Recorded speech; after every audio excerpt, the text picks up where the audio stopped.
Baton Rouge public housing are not allowed to smoke inside or near their place. Fox 44's Justin Campbell shares why the Department of Housing and Urban Development decided to put a stop to smoking and how residents are reacting. At Capitol Square Public Housing near downtown on 17th Street, he's over there barbecue. Marjorie Maxon doesn't mind the smoke from the grill on the 4th of July, but that's about it.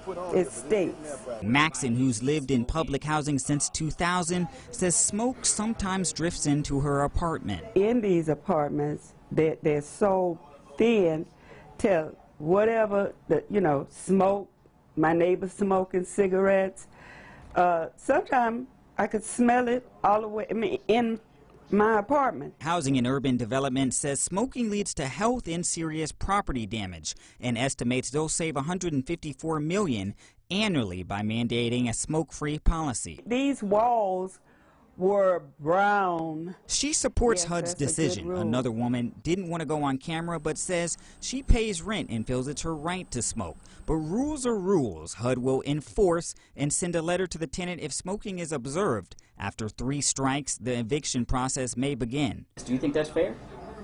Yes and no. Maxon doesn't want to see anyone out on the streets, but she thinks no smoking will have its benefits. This would be a healthier complex to live in for the persons that do live here. In Baton Rouge, Justin Campbell, Fox 44 News. Yes. Across the country, smoking will be banned in all public housing by July 30th.